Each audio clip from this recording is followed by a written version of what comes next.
In recent months, we have seen the completion and dedication of several temples in the church, one in Atlanta, Georgia, one in Apia, Samoa, one in Nuku'alofa, Tonga, and another in Santiago, Chile. Others are now in planning and construction stages, and of course, many are in operation in various parts of the world. I'm grateful for the special calling that I have at the present time to serve as the president of the Tokyo Temple. It is a joy and a privilege to visit with the saints who come to that holy edifice to partake of the blessings there. Why does the church build and maintain temples? This question was asked by the contractor for the Tokyo Temple when he was engaged to begin that construction about 5 years ago.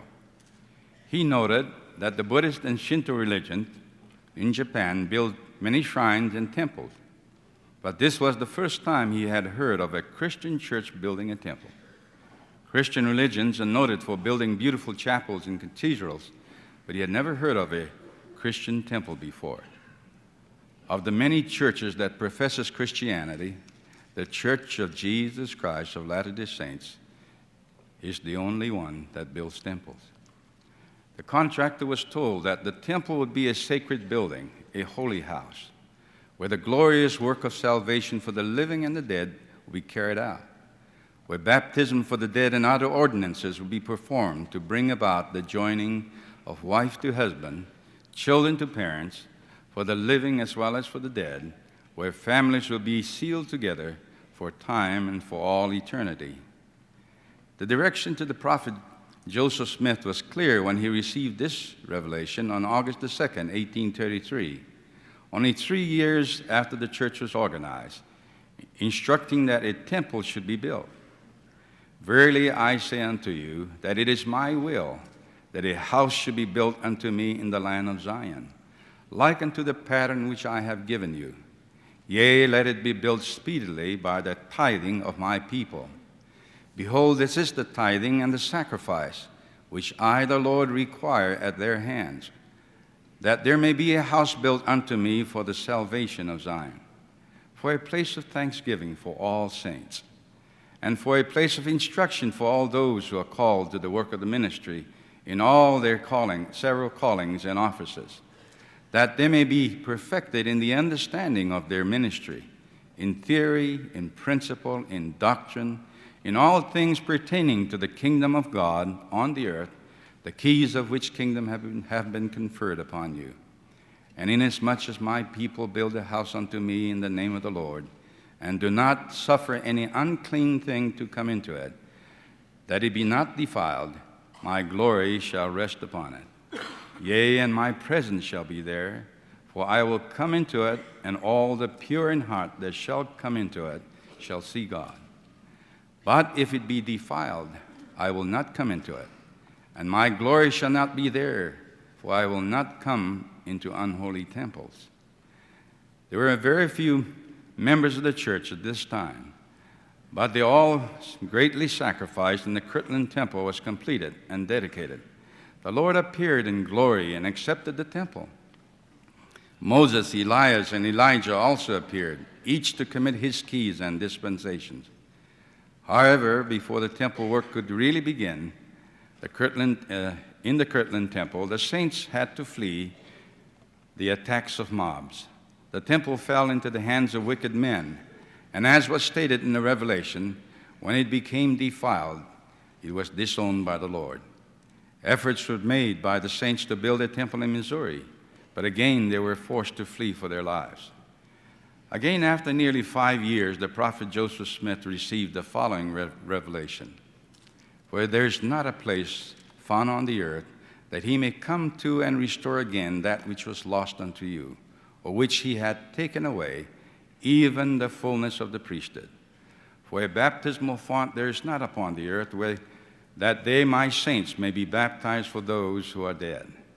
For this ordinance belongeth to my house, and cannot be acceptable to me, only in the days of your poverty, wherein ye are not able to build a house unto me. And verily I say unto you, let this house be built unto my name, that I may reveal mine ordinances therein unto my people. For I deign to reveal unto my church things that have been kept hid from before the foundations of the world, things that pertain to the dispensation of the fullness of times. In this revelation, which is recorded in the 124th section of the Doctrine and Covenants, reference is made to the fullness of the priesthood. What is the meaning of that? And how is it obtained? The prophet Joseph Smith taught, if a man gets the fullness of the priesthood of God, he has to get it in the same way that Jesus Christ obtained it, and that was by keeping all the commandments and obeying all of the ordinances of the house of the Lord. President Joseph Fielding Smith further taught, if you want salvation in the fullness, that is exaltation in the kingdom of God, so that you may become his sons and his daughters, you have got to go to the temple of the Lord and receive these holy ordinances which belongs to that house, which cannot be had elsewhere. No man shall receive fullness in eternity of exaltation alone. No one shall receive that blessing alone. But man and wife, when they receive the sealing power in the temple of the Lord, shall pass on to exaltation and shall continue and be like the Lord. And that is the destiny of man. That is what the Lord desires for his children. It is clear then that unless we go to the temple of the Lord and receive all the ordinances and obey the commandments, we cannot receive a fullness of the priesthood blessings, and neither can we receive exaltation. There are wonderful blessings that have been made available to us through temple work. I've been a member of the church most of my life. I was baptized when I was 17 and was ordained to the Melchizedek priesthood at age 21. While still a young man, I served in many assignments and had many good experiences in the church that helped me to learn many concepts that were helpful to me in building my faith and testimony. But I never felt that I had completed my full membership in the church until I took my bride to the temple and received the new and everlasting covenant and blessings and understandings of the work performed there.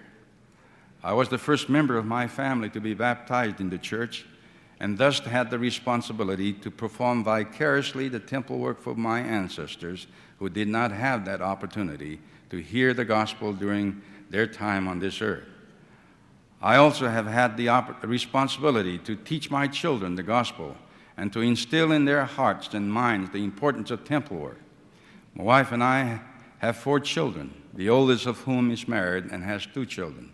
Our grandchildren are very special to us. Our children were born under the covenant.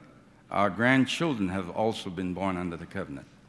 Of all the gifts I might give to my children in this life, or my grandchildren in this life, or the most valuable legacy that I might leave them would be a testimony of the truthfulness of the gospel and the importance of genealogy and temple work, which binds us together down through the generations in love and in happiness.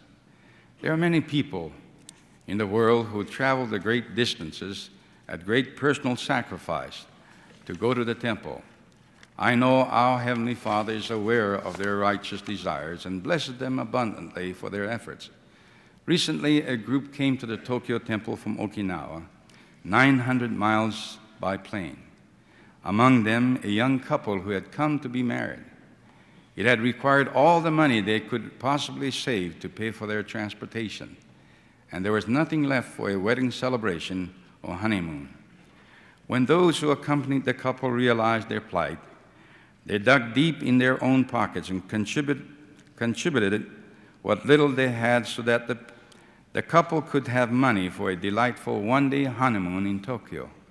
Not only did the young couple enjoy the blessings of the temple, but they also enjoyed and appreciated the generosity and kindness of their brothers and sisters. Surely Paul's teaching to the Ephesian saints apply when he said, "Now therefore ye are no more strangers and foreigners, but fellow citizens with the saints and of the household of God." I have a firm and abiding testimony of the importance of this work and the blessings it can bring into our lives. I express gratitude for this testimony and for the small part I now enjoy in teaching genealogy and temple work. May we all be blessed to receive the fullness of the blessings of the house of the Lord. I pray in the name of Jesus Christ. Amen. Amen.